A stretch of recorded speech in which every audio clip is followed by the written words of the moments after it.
You're good. Welcome to the High School Backups podcast.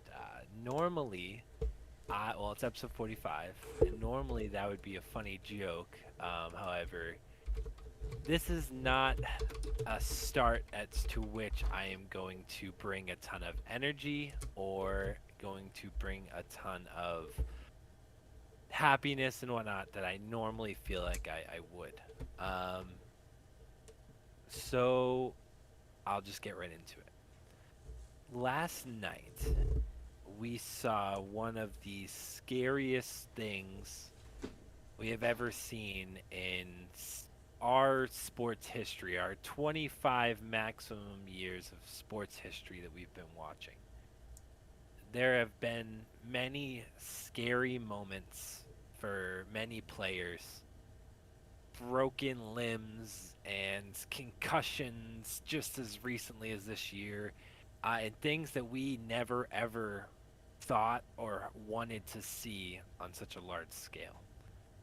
And unfortunately, not only did we see one of those last night, we saw what by far was the most scary and the most terrifying version of that we've seen in a very long time. The closest I can date back something similar is when Ryan Shazier took that massive hit and was down on the ground. The major difference here is that our friend Damar Hamlin could not move. He could not give a thumbs up. He could not give us anything. Last night we saw a man that we have, all of us as Patriots fan and a Giants fan, we don't know Damar Hamlin. We do now. We know his charitable contributions. We know the time he's put into anything and everything outside of himself. We know the time he's put towards his community that he came from. And we know the time he's put towards his teammate and the people he loves. That includes his family, that includes his friends, and that includes the team that he plays for and the people he plays with. And that doesn't just include the Bills. We all saw a man who's our age. We are all roughly around the age of 24. And we saw this man take a hit, a standard hit that we now know is in just the wrong millisecond, which placed him on the ground and in the hospital. This is not something that anyone, none of us, none of the people doing this for 5 years, 10 years, 50 years, will ever want to talk about and wish they never had to. We do this podcast for fun, and we do it because we love what we do.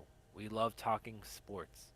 We love being together and having discussions, having arguments. But in this moment and last night, we must take a minute to show respect for a man who verbally put his life on the line for something he loves to do. Something that previously had been said as a gimmick, a sentence, just to show that you did whatever it took. And he quite literally is still fighting for his life. All of our prayers go out to him, his family, the Bills organization, as we hope nothing but the best for this young man. We want him to come back stronger than ever and be able to live his dream out longer than it ever could have been because that was taken away from him. We just hope that he comes out of this on the other side as good as he possibly can and can be with his family once more. At the very least, has a chance to live out the rest of his life as someone who took and went down for something he loves. So we're going to take a few seconds here, a few seconds of silence, just as a head bow to a player that we may not have known previous to Sunday night, other than as a player for a rival, we now know is a man of culture, a man of love, a man of family, and a man of giving that we want to show respect to. We're gonna take a moment.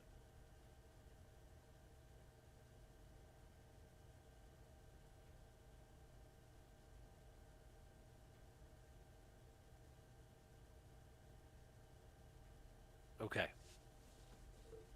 So we are going to do our best to have our podcast.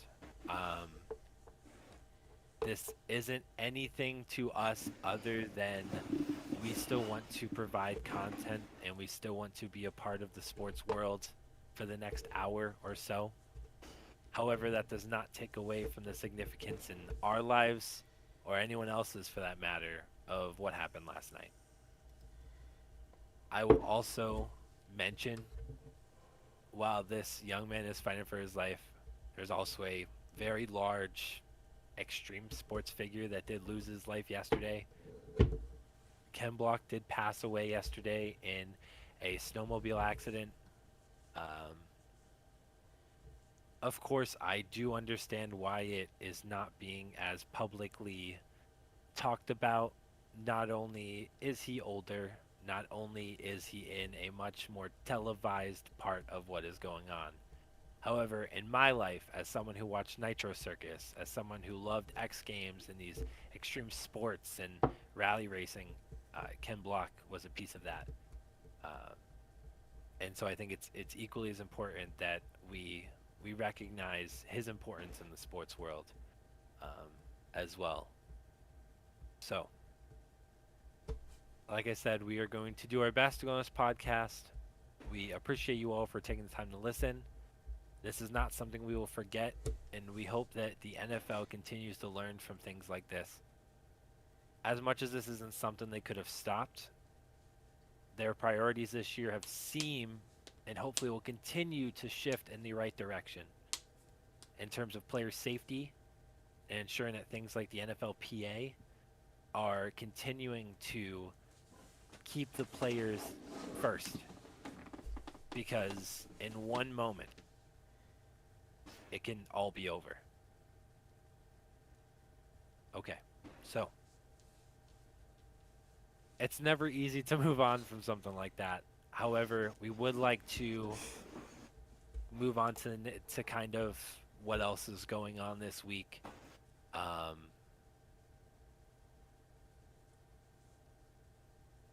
it, we're gonna talk about a little bit else of the sports world. So we're gonna leave football.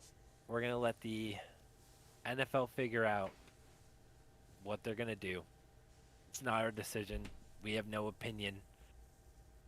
All we hope is that this young man who we literally saw the most scary event that could ever happen in front of our eyes happen. We're just gonna hope that he comes out. So let's talk a little bit about um, college football. So over the weekend, we had the first rounds, the semifinals, however you want to call it, of the college football playoffs. It was by far, at least, I guess, in some ways, one of the most entertaining college football games of all time. Both were great, but I know Jake has plenty of opinions on this. The Ohio State Georgia game was extremely fun. I watched the highlights of it. We were at a New Year's Eve party, me, Kyle, Steve, and we were kind of keeping track of it, seeing what was happening. And it was very interesting as we saw the clock hit midnight in the magic world of sports to watch Ohio State's dreams get flushed down the toilet. So, as much as that hurt myself, Roll dogs. yeah, Roll that hurt frogs. myself. As I am Let's an roll Ohio State frogs. fan, I made a vow last week that my most ideal final would be TCU and Ohio State, and I wouldn't care who won. And once I saw TCU win, I was like, holy cow, there's a chance. And then Ohio State was up by 6 with 2.5 minutes left. And I'm like, holy cow, there's a chance. And then Ohio State is down by 1 with 56 seconds left. And I'm like, holy cow, there's a chance. And I'm like, Ohio State is on the 40-yard line with 3 seconds left and a pretty good kicker. Holy shit, there's a chance. And I watch him miss it. Yeah. Well, And they should have done the enjoyed it. controls for Madden. I looked at the clock. I saw it turn midnight. I look at my phone. I see his foot turn right. And no, I did not mean for it to rhyme, but I was not having a good time. I was loving it. And that was the New Year's Eve into New Year's night that I did not enjoy. However, I'm still excited for TCU to go and smoke Let's the go. dogs. They're going to literally put out their spikers and poke them as the horned frog, and it's going to be fantastic. They're going to go to bite them, and they're going to catch a spike to the face. Oh man, I will say that the outcome that I wanted to happen did happen. So I'm very excited for the matchup I was dreaming for, that I talked about before, to actually happen. As much as I am a Georgia fan and have been, honestly, if TCU does win, I won't be that devastated. That's a Cinderella story. If I've ever seen one like that, is textbook as it comes.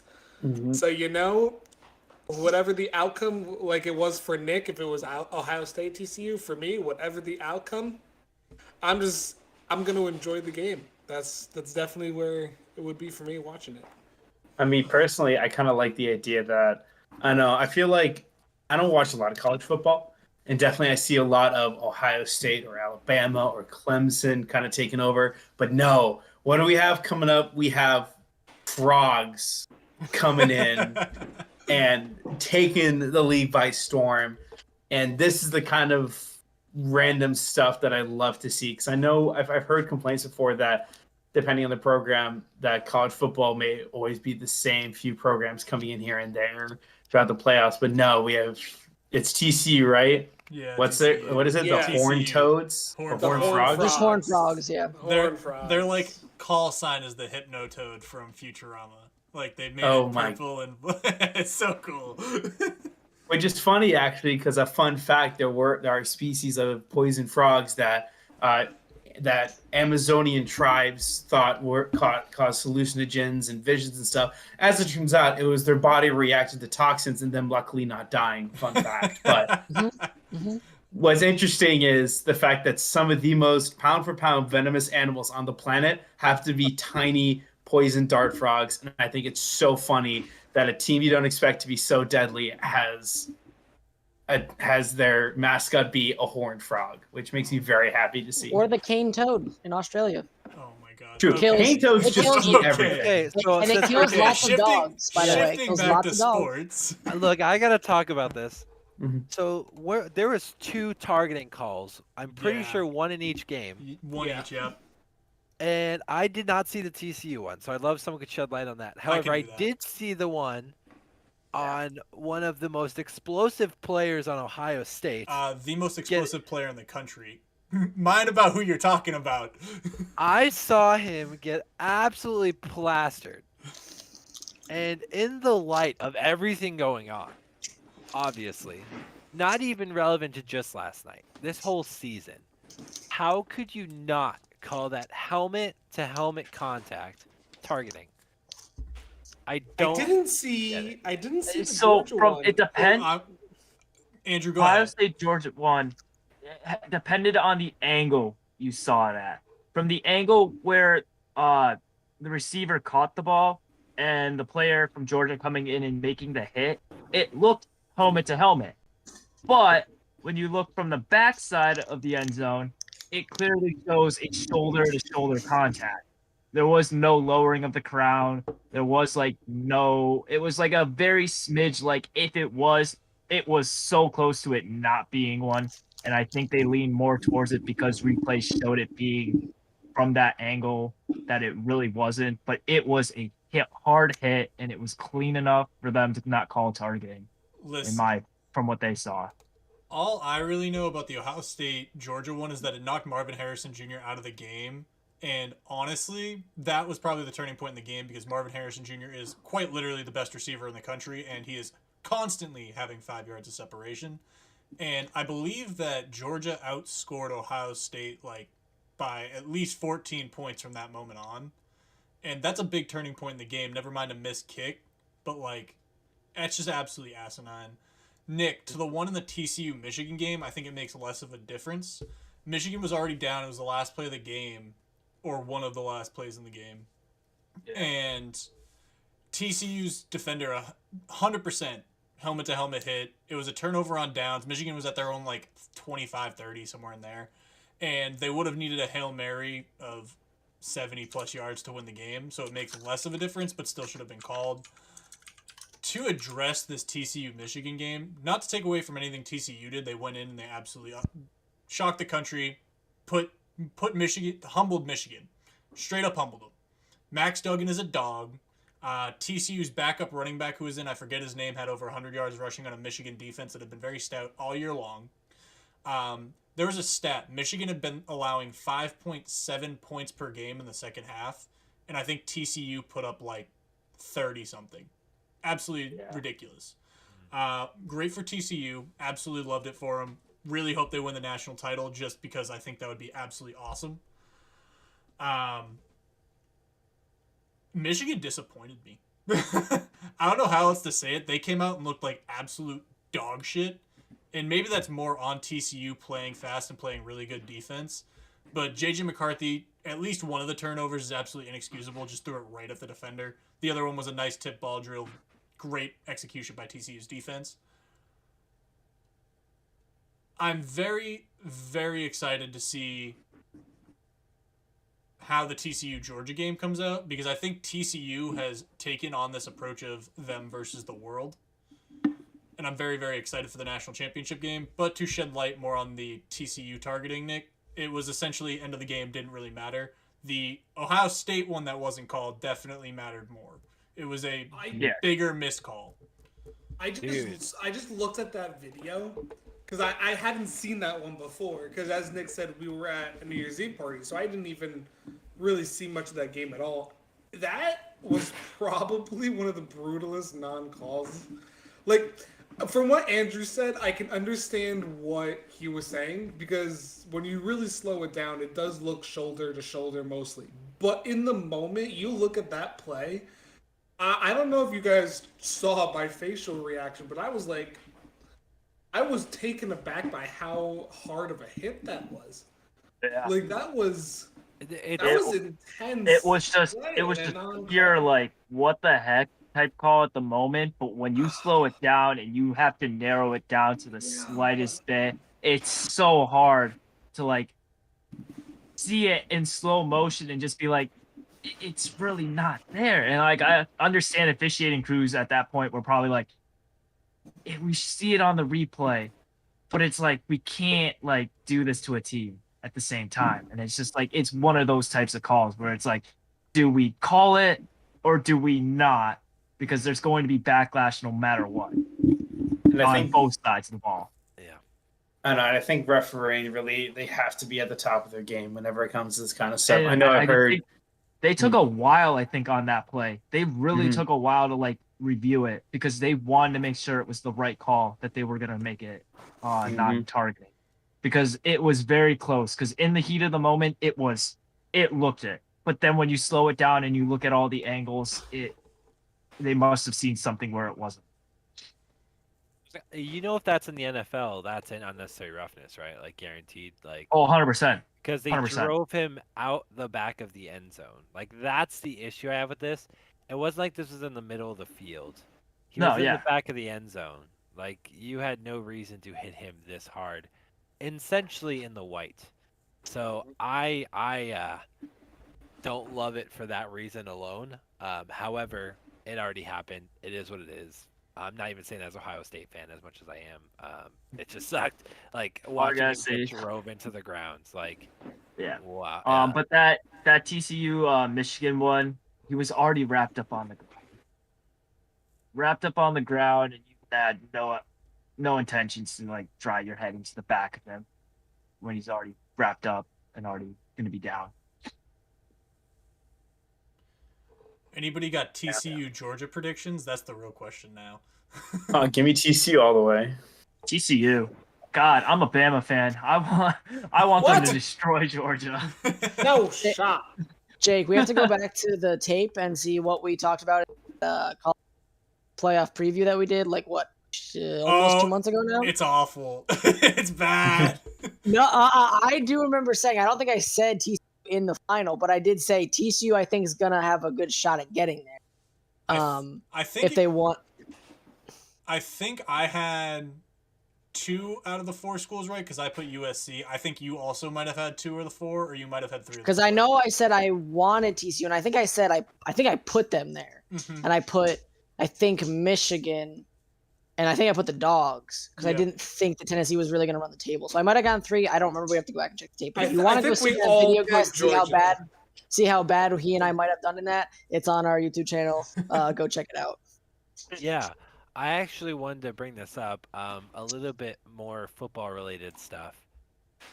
There is a whole different outcome, including between some of us in our friend group. There's a lot of things that last night impacts beyond just what we've already talked about. Hmm. Kyle was a shoo-in to win fantasy football. However, technically, as of right now, he lost. So, we have no idea how ESPN and these other sites are going to react.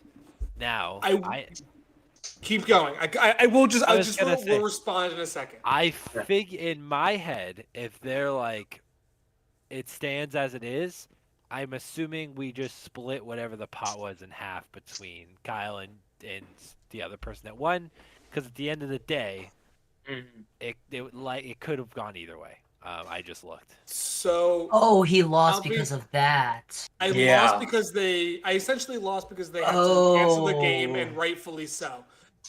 But what I have seen, and a couple different of the 3 major apps, ESPN, Sleeper, and Yahoo have all done 3 different things.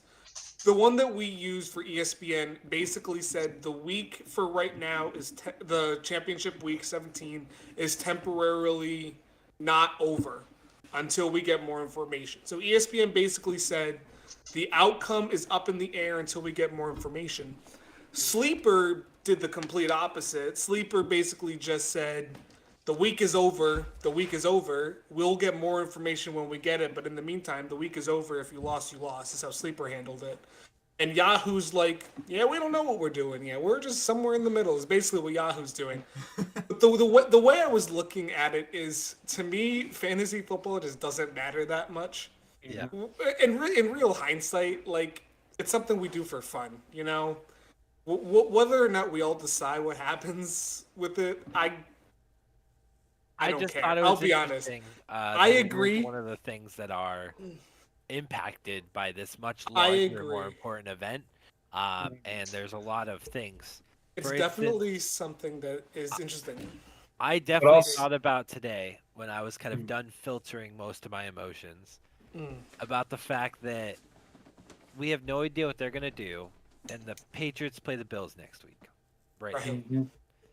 Not only is there a huge, like, I hope to God they spend a half an hour with some sort of ceremony for this guy, regardless of what we find out next week. I also am like, ideally, I wanted the Bills to win last night.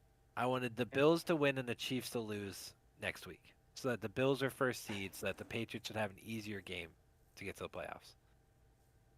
That Oh, was the my Bills would be scenario. the Bills would be with the win. Yeah, they would be the number 1 seed. With a win and the Chiefs loss. That was my ideal scenario. Actually, no, with a win, the Bills, if the Bills win last night, they just have to win against the Patriots, and that's it. Or the Yeah. Chiefs lose. Well, yes, Oh, but yeah, yeah. I wanted the Chiefs to lose on Saturday night so that Mhm. they would just not play their starters. Yeah. So that was my ideal scenario. Now, as a Patriots fan, I look at that game in a whole different light because to me, I don't care about it anymore. Mm. I really don't. If I don't care if they cancel it. I don't care. Like, I don't care. Like, I would rather them just give the Bills the win. Like, to be completely frank, like I would rather them Yeah. just the Patriots forfeit. Like, to be honest, it's completely gone. So for me, I've lost all emotional attachment to the Patriots making the playoffs this year because of last night. Because Yeah. I don't care. And, Like, I and want. that's essentially how I feel about fantasy football this year too. Like, I was going into last night with so much joy. I'm like, I'm gonna watch this amazing game. I'm gonna win fantasy football. Like I do every single Monday night, placed a sports book DraftKings bet, and I was like, all is right in the world. And none of that just seems relevant. Like it really matters in hindsight. It's crazy. Yeah. And I I think mean- Like, go for it, Austin. I think. Yeah. Let me just ask a question, and then Steve, go ahead.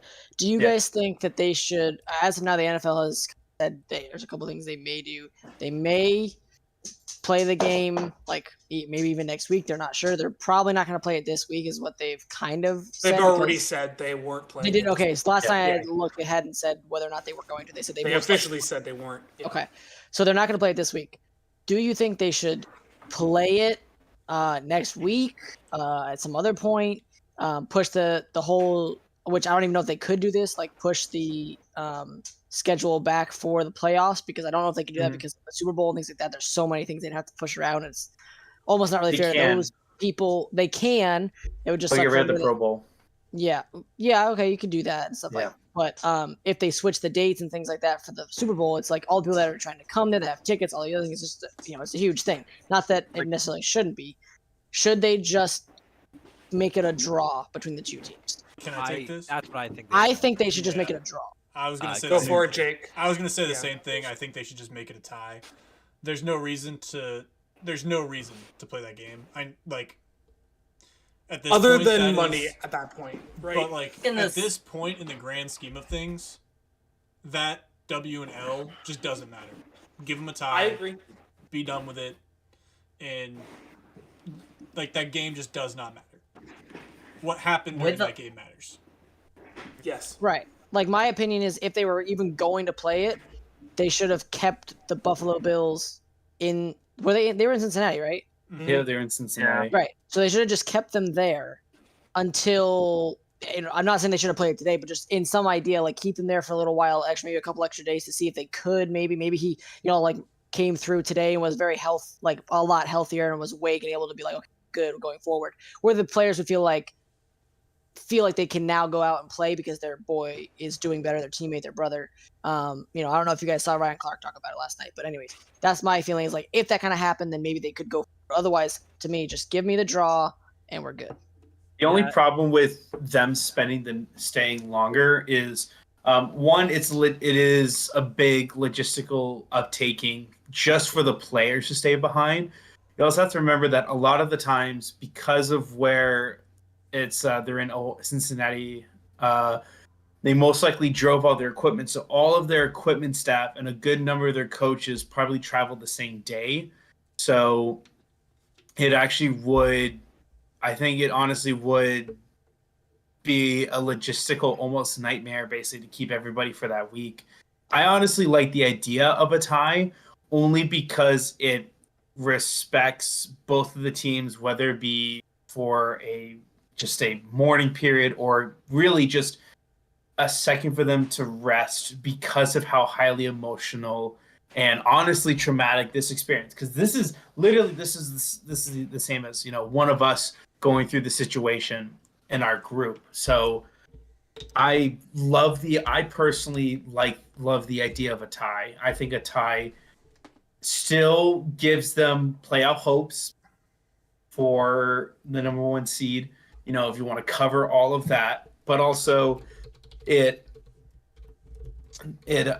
respects the team's distance and time that they want to be able to, in a sense, recover and bounce back from a situation like this. Because I think it's way too much to really ask for the players to have to play for it again, and maybe giving them this week of rest may be a good idea. But Yeah. it's really in the NFL's hands at this point. Right. I think it's just if you were. Oh, go ahead, Justin.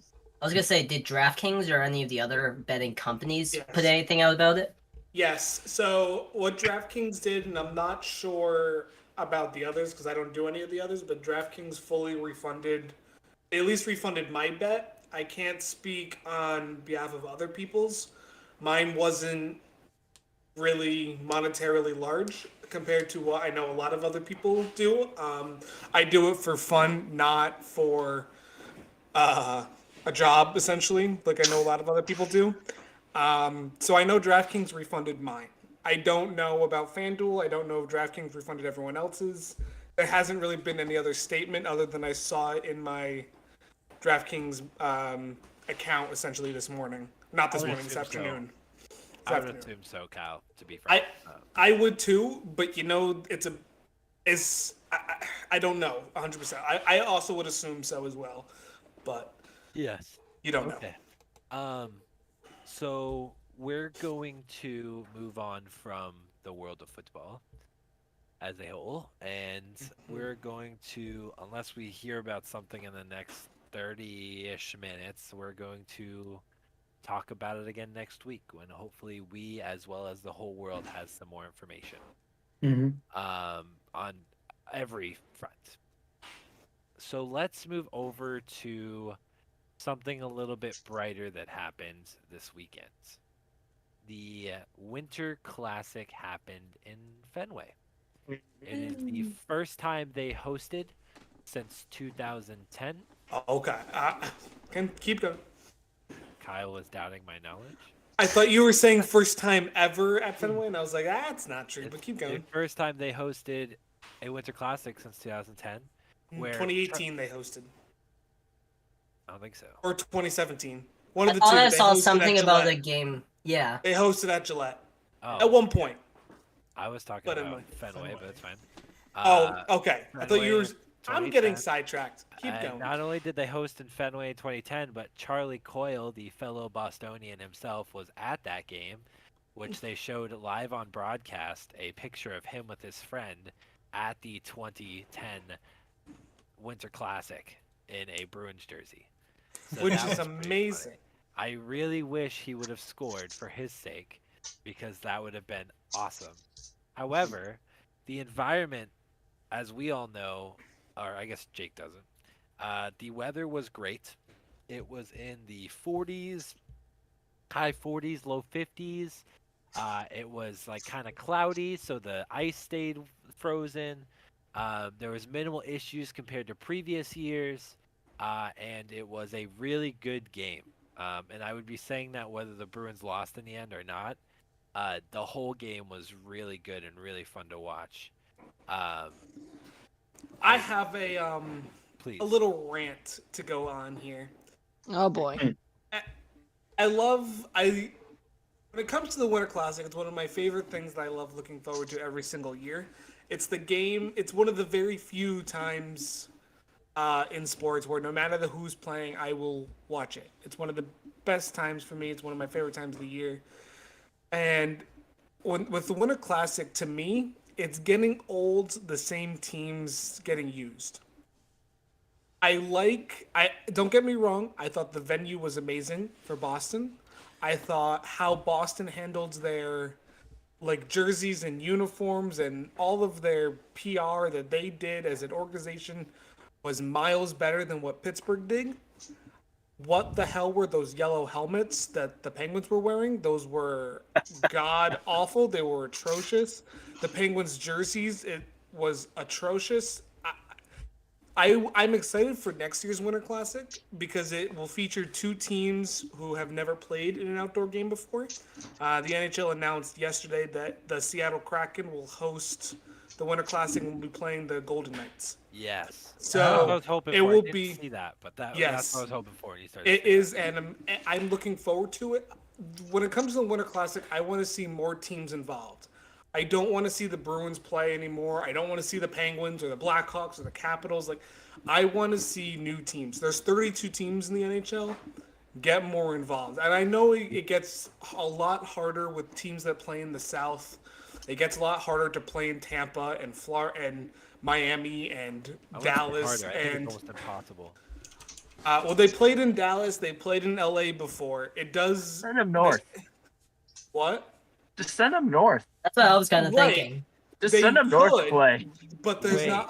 The more I just north thought you of go, there are a lot harder venues that the NHL is looking Well, for. I mean, schedule them against Oh. one of the teams from the north so that they can have that Winter Kyle. Classic game up north. yes, Kyle, yes, ready? Nick. Here's Ready. what they do. Every What? year, Hmm. they bring him to Michigan, and they have him play on one of the Great Lakes. Ah, no, that's dope. Actually, That's actually kind of Wouldn't cool. that be kind of dope? It doesn't matter what teams. Every agree. year, they go to like Michigan, and they play I'm on Lake gonna- Michigan, Lake Superior, Lake Erie, and the other two. Are you gonna build stands that can hold 16,000 people on top of the ice too?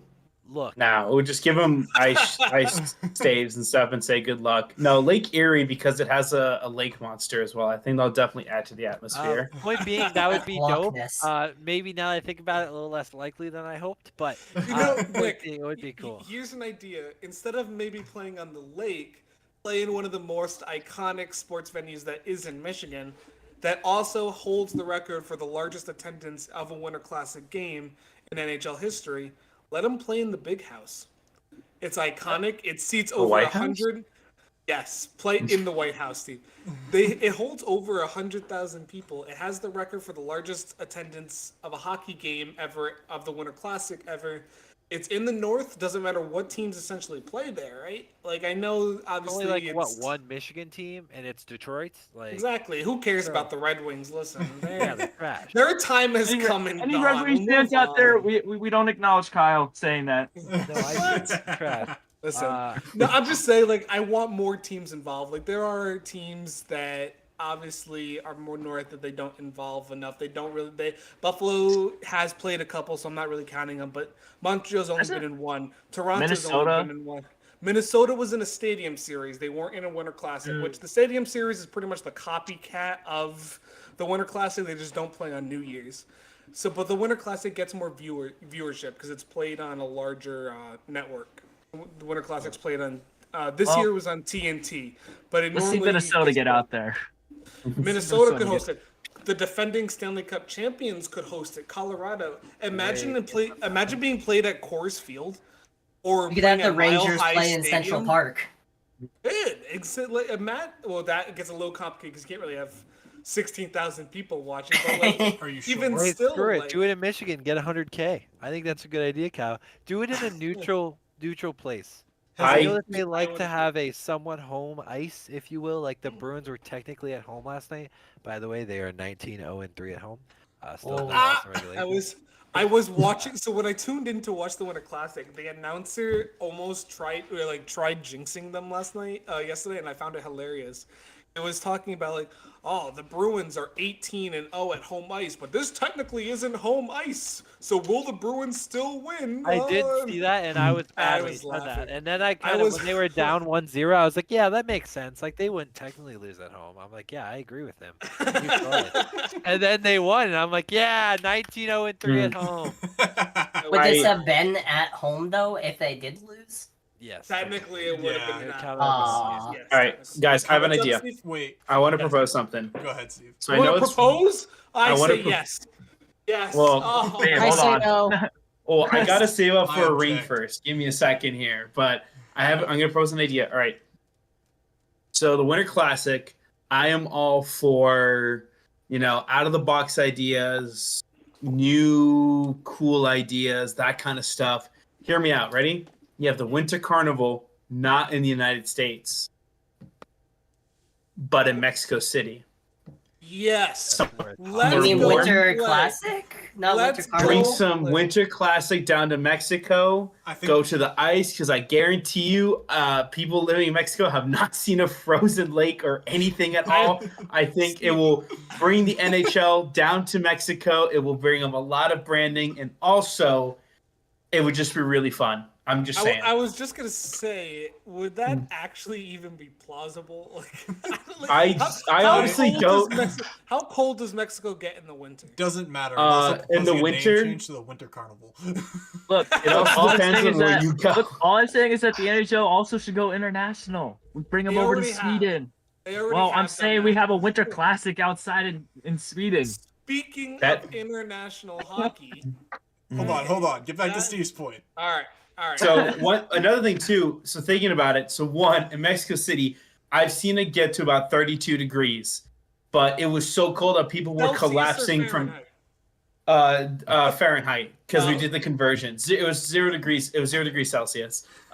Granted, that was groundbreaking, and people were collapsing in the streets from hypothermia. Oh my So I don't think it'll be that cold. But what I'm saying is, I think they just put a dome over the giant soccer stadium there. They just pour out a bunch of ice, get a bunch of air conditioners. The whole and just point is freeze that they it. don't have a dome. That's why it's played outdoors. Well, they can have a No. dome. It's just gonna take a ton of work. No, but that's the point. That ruins No, it. The That's whole the point is that they point. play outside, Steve. That's what we're saying. Yes. That's All right, what then we're saying. gonna have Well, last year they field played hockey. on a lake. Last year they played on a lake 2 years ago. 2 years ago for COVID. That was Yes. fun. Bruins Or so they just go to inspired. Loch Ness and try to bring the Loch Ness monster into this. That'd be pretty Okay, sick. so it was very fun. Kyle, what'd you think of the game in general? It was a pretty good game. I thought it was a very good game. I did get kind of bored in the second period. That's just because mostly nothing happened in the second period. But overall, it was a very nice defensive game. I do think both teams played really well. Both goalies played really well. I don't remember who ended up finishing the game for Pittsburgh. They did have Smith. It was the Smith. They did have to have a goalie change for an injury. Yeah, Jari got hit in the neck, and it Yeah. it was weird. It was a weird neck injury. They haven't really said what kind of injury, like fully, is what it is now. Yeah, he was like it's- winded. He like couldn't Yeah. get up. It was tough. It was hard. Like he was like it wasn't like severe like we've seen recently, but he was Yeah. like not in great spirits. Like he kept looking at the bench and like DeSmith got ready and like was just waiting for in the first TV timeout. He Yeah. was on the ice. Hey, Kyle, what is Allmark's record this year? It's insane. Anyway, moving on. Linus Ullmark for the Vesna, baby. No, Jake, you're not even like that's not even a funny state. Like that is legit. I know Like, it's for, like, not funny. I'm saying it if- seriously. If Kyle. if he doesn't win the Vesna, I riot. Like it's the pure definition of like the award. Do you is know what if he Ullmark went is doing. 500 the rest of the year? If Allmark, let's say he's played 23 games. If he plays 20 more games, He he goes plays 10 and half the 10. season. He goes 10 and 10. His record will be 32 and 11, which is, by the way, Vesna worthy. Just Yes. right there. If he goes 500, it's Yes. just insane. He is and Jim Montgomery said he's the reason the Bruins won that game because he kept them in it Jeez. the whole game because He they did. couldn't score until the third period, and if they were down, he said it should have been 3-0 at the end of the second. Should Like, it have. should have been over, like essentially. And those games are hard to come back from, even though the Bruins have done it that season, by the way. They're very hard to come back from. But he kept them at a 1-0 game, and it took one goal by Jake DeBrusk that was kind of fluky, and then a second one that he just smoked. So That both goals by DeBrusk were kind of filthy. the Not second gonna one was lie. nicer, and it wasn't even him that was filthy. He just finished it. Yeah, but that finish was still filthy. Like, Yeah. DeBrusk. Yes. DeBrusk is so underrated, man. It's crazy how. Yeah, he wanted to underrated he is. leave, and I'm glad he stayed. So even though I was So telling me he could just underrated. leave. Okay, so we'll move on a little bit. We're gonna talk some NBA news. Let's do it. Before we do, Okay, I do what just else have a is there? quick hockey. The World Juniors is going on. Oh, Uh, hey, Yes. who wants to guess? Okay, so I know Kyle probably knows this. Who wants to guess? Connor Bedard, the best young player in the world right now, by the way. The best prospect since Austin Matthews. Yes. He has played 3 games. Does anyone want to guess how many points he has in 3 games? Is it 21? Well, 15? Okay, 30. 21's kind of crazy, and so is 30. Steve was the closest. He has 14 points in 3 games. Justin was the closest. Oh, sorry, Justin. You were also close. I said 15. Read the transcript. He has 14 points in 3 games, which essentially means that team has at least scored an average of almost 5 goals a game when he is on the ice. He is on the ice for roughly a third of the game. So they have been smoking insane. everyone. Connor, but his overtime winner from yesterday was kind of hidden because of obviously what happened. But the overtime winner that he scored is one of the best goals I have ever seen in that tournament, in the World Juniors tournament. It's one of the best hockey goals I have ever seen just watching hockey. Like, he skated around 3 people and left the goalie just swimming there with nothing he could do. Like, it was absolutely insane for that type of goal. And so the semifinals are starting tomorrow night, and with Team USA playing Canada. And I am very excited to watch that game. I'm gonna find that stream somewhere, somehow. I will find it. Reddit. Probably, yes. You were probably correct, Jess. Probably Reddit. I'm very excited because USA has also been pretty dominant in this tournament. They beat Germany 11-1 yesterday. So they've been very dominant Gavin as McKenna's well. gross, by the way. He's like 14 years old. That dude's Dude, disgusting. that's insane. And Connor Bedard is 17, and he's been gross since he was 14. The U.S. have a prospect whose last name, I think it's Gavin McKenna. I know his last name is McKenna. He is disgusting. Like, he is not quite Bedard at this point. But Not man, yet. is he, like, close. Like, He's and right this is there. a U.S. kid, and he is gross. So it's gonna He be is right there. The other game tomorrow is the Czech Republic versus Sweden. That will not be as exciting, but it will still be exciting for the tournament. And then it all comes down to who's getting relegated between Austria and Latvia. Also, if Latvia wins, there's one more game to decide who's getting relegated. So essentially how the World Juniors works, it's pretty much similar to how soccer works, where there's a top tier, there's a 1 tier, and then there's a 1B tier, and then 2A, 2B, etc., all the way down to it's one like C, 1 level C. So essentially, if you are in the top tier, you have to not lose every game, essentially, and you will avoid relegation. Austria's on the verge of losing every game and being relegated, and I believe they will be replaced by not Switzerland. I don't remember who it was. Let me look that up really quick, who they will be replaced by. Because I saw it recently. It's a team I haven't seen in the tournament before. They will be replaced by I'm assuming the Where is team it? that won Norway. the 1B. The 1B, Norway. right? Yes, they won the 1B, and it was Norway. Really? The Vikings haven't played hockey? They haven't played in this tournament before, so this will be exciting. A team that just got promoted to the 1B is Japan. Japan just got promoted to the Hey, 1B. They're getting better every So, year. I'm excited to see them play. Another team that just got promoted to the 1C is Italy. And Italy is hosting the 2026 Olympics, the Winter Olympics, which means they automatically get to have an ice hockey team. So I'm hoping they don't get destroyed. Oh, you know it and- gets destroyed, right?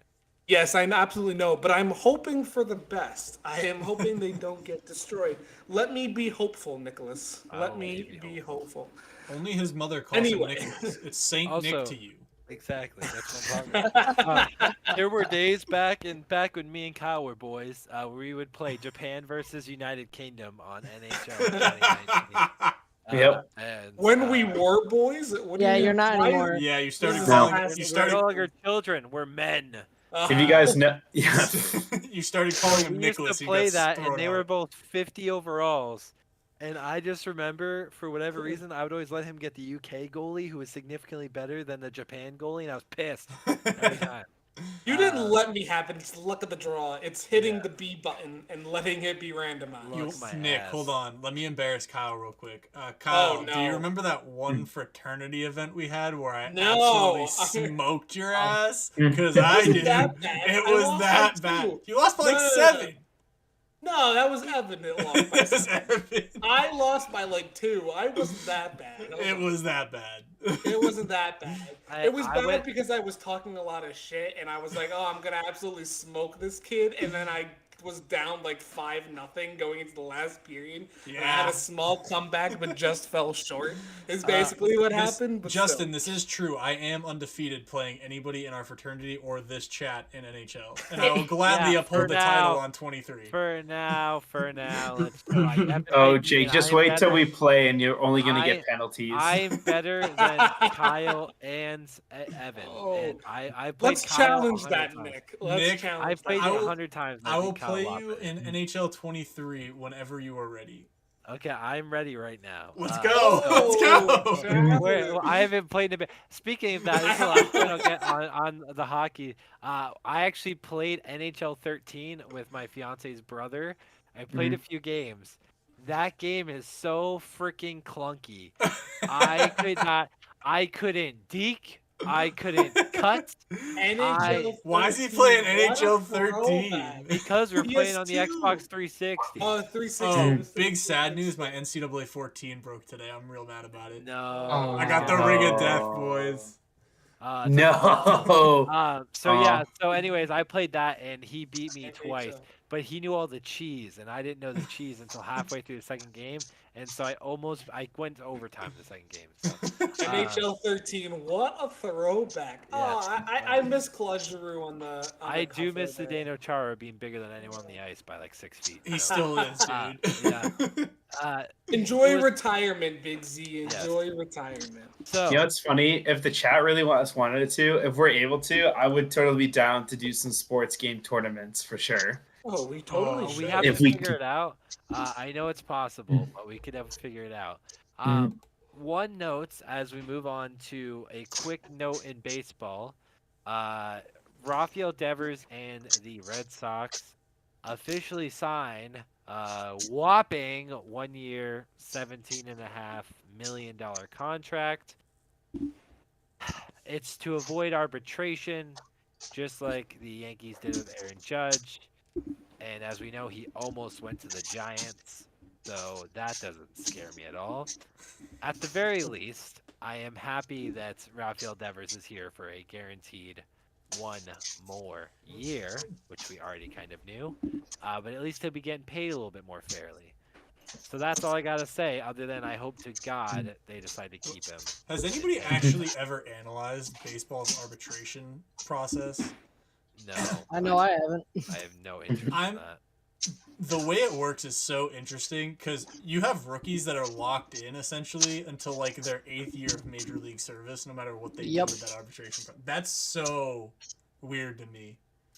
Yeah, the MLB has a very weird service time. Like, I know all about it because I'm currently looking at all of it, and it's just like absolutely asinine. Yes, there's a reason why I can never make it through a full MLB The Career playthrough, because I can't even request a trade until year 8. And I am not going to sit there and play 162 games for the Chicago White Sox for 6 years. Hey, the White Sox are not that bad. It's that They bad. are dog shits. You could be Yeah. playing for the Marlins, okay? Yeah, I felt that pain too. Okay. So our last major sports thing we're going to talk about today is the few recent, I guess, breakout performances. I shouldn't say breakout. a few recent superstar performances from one person that we knew was a superstar and one who got traded for assets like he was a superstar. So, we have Luka Doncic with the first ever 60 points, 20 rebound, 10 assist game in the history of the NBA, which doesn't feel real because you would think at some point Kareem would have passed the ball 10 times. But no. Or Wilt for that matter. No. So it was, as of last week, considered the fifth best game of all time in the NBA in the game score category, which takes into account all pieces of their game as a rating. And it was considered the fifth best game of all time. Michael Jordan and Wilt had 3 of the top 4 above him. And now, as of last night, something that happened with everything else that happened last night, Donovan Mitchell decides, let me drop 71 real quick. Was it a 71 triple double? No, it's 71 and 11 assists. 71 and 11 assists. He accounted for, this is the cool statistic with that.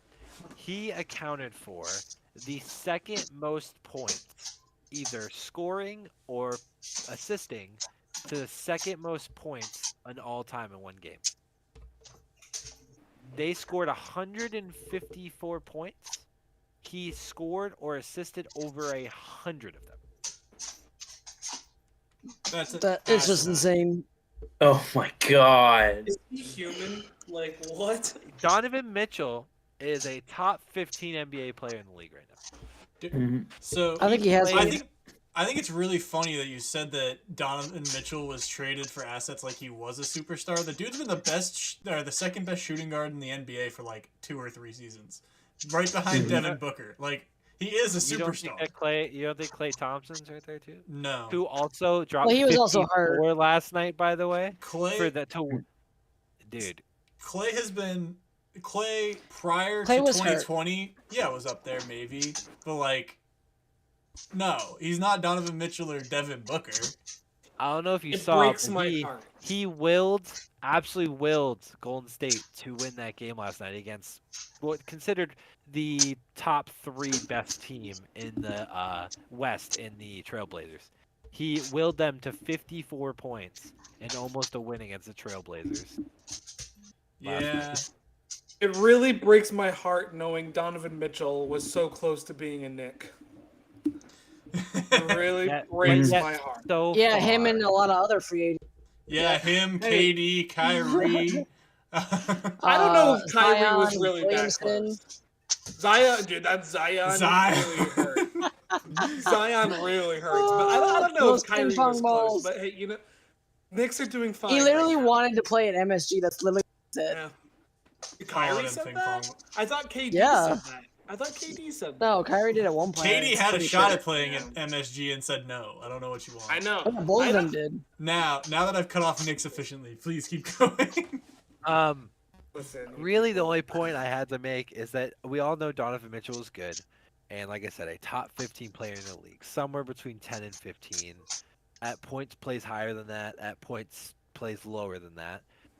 Is for sure the best player on the Cleveland Cavaliers roster when he got traded. With Darius a bunch of Garland, he pushes he's- for it. He does. but there's a lot of good pieces around Donovan Mitchell. Darius Garland, at this point in his career, is not dropping 71. He can easily drop 50. I think 60. Hey, shh. I didn't say 50 or 60, did I, Austin? I said I'm 60. just saying that's real close. I'm saying he can Dude. push for it. Garland isn't Donovan Mitchell. Point I'm not being, sorry. Garland in a Yeah, couple of it's not years will likely be in the 15 to 20 best player ranking, whatever. But right now, Donovan Mitchell is there. Yeah, I'll give you that. I think Darius Garland will be better than Donovan Mitchell because Donovan Mitchell is a big choker. He does not show up when you need him. I'm sorry, he doesn't. And most of the time, he does not. He chokes in the playoffs. The Jazz could have, if he had been able to play like the superstar when they gave him the money, they could have gone further than they did in the playoffs a lot of time when they choked. So, An important note from the other night is the Celtics, as the best team in the East, played the best team in the West in the Nuggets. and kind of got exposed a little bit. Yeah. The Celtics did not look like their best. However, because Jason Tatum was missing pretty much every shot. I Yeah, wouldn't say but- they got Yeah, but the exposed. Nuggets just couldn't miss. Their true shooting percentage as a team in that game was like 65. Yeah, which Yeah. is ridiculous. I I will say this: agree, the but only way the Celtics it get looked beat tough. is when they go cold. If they don't go cold, they do not get beaten. And I don't think a single game this year. Like I mean, the only one that maybe was like the Golden. They did not play well. It looked again like they were kind of afraid of them. Like really, they would say they're not, but it sometimes looks like they still have some of that shell shock from State because they Mhm. looked different in that game to me than other ones. But all the other ones, they literally just couldn't shoot against those teams, and they've lost in those games. Yeah. Their Also game against Milwaukee looked good. They looked really good against Milwaukee. Yeah, I like mean, I'm not worried about them. For in a 7-game series, like I don't think anybody can beat them. Yeah, I think that's kind of where, like with the Celtics, where I mean, every single series that we played in the playoffs last year, we had a dud game. Like there's some series that we've had multiple dud games. So I think realistically, we can take these losses with a grain of salt, only because going into this, we know what to expect from their team, what we have to do to be prepared for it, and I think going into the playoffs when that eventually comes, we'll be much more prepared. And again, yeah, these are 7-game series. The Celtics show that they won back-to-back 7-game series against a very physical Bucks team, and then also an incredible Miami team. So even though these losses clearly shows like, yeah, we can beat ourselves, I think we can learn from our lessons and definitely pick things up when the playoffs come around, because we did that last year and made our way to the final. I'm trying to think. I don't remember what it was. There was a game recently. It was when they were going on that really bad stretch for a minute there. Like what was it, like a week ago, 2 weeks ago, I think it was, where they went lost 3 straight, and that was the first time they had done so. I think during the season. Anyways, there was like an 8-game stretch where they shot an abysmal percentage from the field. It was something like under 40% across the whole field, the team, which was just terrible. Yeah. For an 8-game stretch. And I remember, I think it was the next game after that, they were still shooting bad. I forget who it was against, but they stopped shooting the 3. Like in those other games and throughout the whole season, when they're not going down, they just keep shooting the 3. That game, they just kept. They actually switched it up. They started going for more point paints. They started attacking more, driving, getting fouls, and that got them through the game. They won that one. That's one thing that I want to see them do more of, where when stuff isn't going right, can Joe Mazzulla switch it up with them? Can he get them to change the script? I know they want to shoot threes, they want to get out in transition, but sometimes that's not going to happen against certain teams that are coached well, like Golden State. Golden State wants to slow them down. Golden State wants to play the half-court offense because they have a better half-court offense than the Celtics. Celtics still have a good one, especially when Robert Williams is in there because of the lob threat, stuff like that. I mean, that's huge for Tatum. Whenever he's in there, they can't help off on Tatum. They can't help off on JB if they get into the lane because the lob threat's there. And anything you put around that basket's pretty much guaranteed to go in with him. So, and then even if they don't throw the lob, also there's the rebound potential there because they have to box. They usually forget to box him out, so you have that as well. But I want to see. JB still concerns me in the playoffs when it comes to turnovers because he doesn't have a great handle. It's a little better than last year's, but he's very prone to dribbling too high with the ball at times, or just losing his handle because he just doesn't have that super controlled, quick handle like Kyrie or Curry or others do in the lane where you just can't touch that ball. It's glued to their hand. He doesn't have that. He tends to turn it over when he drives into the lane, and you have good defensive teams like Miami. We've seen that in the bubble. We've seen that in years, even last year. So I want to see them clean that up where they're not turning the ball over 6 times in a row like we've seen them do at times. They've still done that a little bit. They've cleaned it up and been better, and a big help with that has been Malcolm Brogdon because he has that kind of shifty handle where you don't – I don't even know fully how to describe it, but he's not – I feel like he always knows what he wants to do with the ball even if the defense changes. JB doesn't do that. When he drives, he just wants to get to the cup. Hopefully he's hoping that the near defender in that corner is going to close on him so that he can cast the corner. Because if that doesn't happen, you'll see him. He'll jump up and be like this and turn to the corner, and that defender didn't help off, and now he has nowhere to go with it, and that's usually when he loses the ball. So Now that we've Yeah. sufficiently cut Nick off. I was yeah, gonna say, sorry. I'm going to do one last piece for the Celtics. Even with all that, Jaylen Brown and Jason Tatum are currently, last I knew, up of when you combine their points per game, it is the highest of all time. hmm And a combined points per game by two people ever by 3 points. Last I knew, they were averaging about 38 or 39 points per game. I could probably quickly double check that. But that alone, to me, is one of the most impressive stats. It's got to be higher than that Well, Jason Tatum is because Jason's at averaging- 30, right? He's at 30. And JB's and at 26, I think, or Jaylen 24. Brown is at 27. 27 They now. are Okay. at currently just over 57 points per Yep. game. The record behind that is 54.9 or something like that. So they're currently about 2 to 3 points ahead of the record in terms of points per game combined ever, which is just absurd. That's us. So Who's second place? Kobe I and have to Shaq? look it, 1 second. I can easily look this up. I don't think it's Pippen and Jordan. I think I it's think it's Kobe Kobe and and Shaq. Shaq. I'm trying to think who else could do that. Could have been Nash and Dirk too. No. Could have been, but I don't think so. No, No. the two most dominant duos so far have been like really the most dominant up until I don't I think- can't say that JB and them have been as dominant. I But don't think yeah, it was Kobe LeBron and and Shaq. AD. No. That one year they won on the championship run was pretty close. Yeah, but AD was hurt for that too until like before the bubbles. I don't know if he was scoring as much. That's right. Okay. The one I'm seeing is actually a little higher than I thought, and it's old. The highest one on this list, this isn't the one I remember seeing, but it's higher than I thought. Okay. 2002, 2003, the Lakers, Yeah. 57.5 points from Kobe and Shaq. Yeah. That's higher than I thought, but the Celtics are still above that at this point by a little bit. That's nuts. Well, that's still pretty cool. So does anyone else have anything else they wanted to talk about today, related to basketball or really anything else? Andrew? before- I do indeed. So Cristiano Ronaldo, superstar, soccer player, signed a deal with a Saudi Arabian club for an annual payment of about 200 million per year. And it's a 2.5 year long contract. Yeesh. He is now one of the highest paid athletes in the world. Breaking down that, so in 1 year he'll make 200 million. In a month he can make 16.6 million. In 1 day it's 548,000. Every minute it's 380. In 1 second it's $6.34. Yeah. So that is a huge contract for him. But the only reason why Saudi Arabia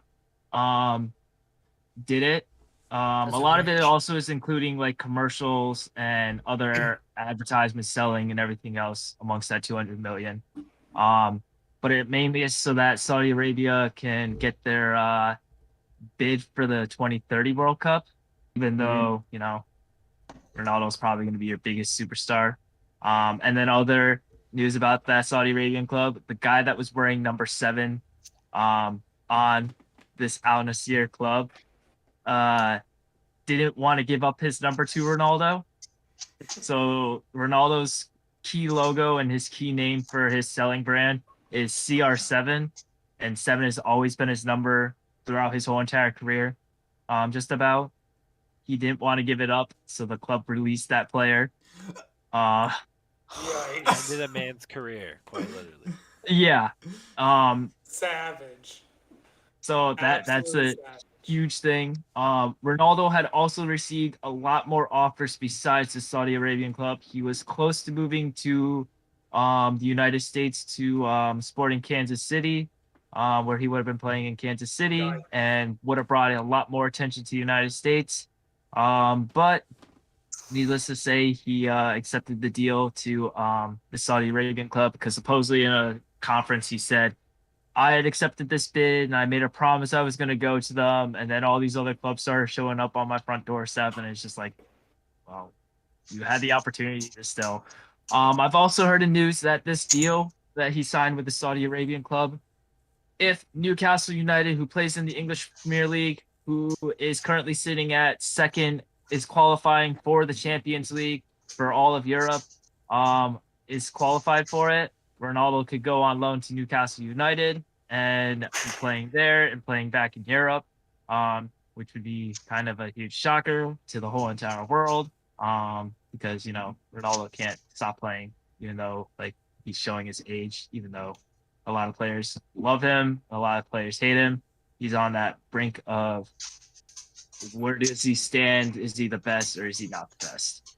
Well, you know, if you're gonna do anything, do it like Messi and win the World Cup. I mean, come on now, just win the World Cup and retire. It sounds pretty I- Or good. do it but- like Brady and then pass and then go back, get a divorce, and continue playing. Well, Yeah. they're saying that Oof. all these other small club leagues Damn. are basically retirement leagues. So like China's league is becoming a retirement league. Saudi Arabia, they considered the MLS at one point a retirement league. It kind of still is. A lot of legendary players have come to the United States. Not many players from Europe, like big name stars, will come to America, even though it's like, why not? Like, but I understand there are some other things behind the United States, and how they promote their services for these athletes, especially for their youth, like players, kids, and stuff. They make them pay to be on clubs instead of like allowing them to play on these like youth clubs, which is like a Yeah. huge thing. And these retirement leagues, like, yeah, I'll give you a retirement salary and of $200 million. Now, granted, what a lot of It's people Saudi don't Arabia. realize. Well, yeah, that's the thing. That's what people don't realize in Saudi Arabia. Fun fact: Dubai, their police force drive Lamborghinis. So they're because there's a lot of financial information that can't really be released. There's a very good chance that there are trillionaires all throughout Saudi Arabia. Mhm. Fun fact. But I too That- want to go retire in Saudi Arabia, and that's Yeah. just everyone's dream. No, I want to retire. This sounds like a very See, like, deep they're- dark hole that we could fall down here. So let's. That's true. It's just not news. So, yeah. Andrew, would you say MLS is the sixth best league in the world, though? I would say yes. I would definitely say it's a very great developmental league for the Okay. Premier League and other big name clubs that want to send players to the United States to kind of just like dominate it. I mean, there were like 20 plus players from the MLS that were called up to the World Cup rosters. Yet most of them didn't get playing time. But they were still key factors to be brought up to play in the World Cup. So that means that either injuries, well, of course there was injuries that caused a lot of riddling to a lot of the rosters, but a lot of players in the MLS have been seen as high prospects to be brought over to these big name clubs in Europe. And I could see the MLS being the sixth biggest league in the world, just because of the fact that they have so many prospects that are brought over to the European side. Yeah, I think that's about where I'd put them too. Like, they're obviously nowhere near what England and Spain, and they're Oh, God, definitely no. not, and they're not even close to even Germany and Italy. But like right around there, like France is where it really starts getting tricky on. But I do think France's league is slightly better. But yeah, Yeah, sixth They're I up think is there. about right. yeah, Yeah. they're up there. It's just more or less how can you draw these big European stars in without having them like, The level of competition is the hardest part. You know, you got to get a lot of them, not just one of them. Unless they're old, like Ronaldo. So, any other points or comments for today? No. I think so. Great. Well, we appreciate everyone for coming by to stick for our message at the start of the episode today. We also appreciate you for sticking for the regularly scheduled program of our episode. We do hope to come back next week with much more positive news, a much more positive start, as we all look towards moving hopefully to what will be the better end of the season. As we hope that we never have to see this again in any Mhm. sport, football or nonetheless. So Yeah. we thank you for your time. Steve says it and he jokes about it. Please tell someone that you love them. Please make sure to go be with your family. Because, in the great words of our friend, you don't know what you have till it's gone. So, everyone have a great rest of your week. Please have a great time. Enjoy this new year. Hit those goals. And we're going to keep hitting ours. We will see you next week.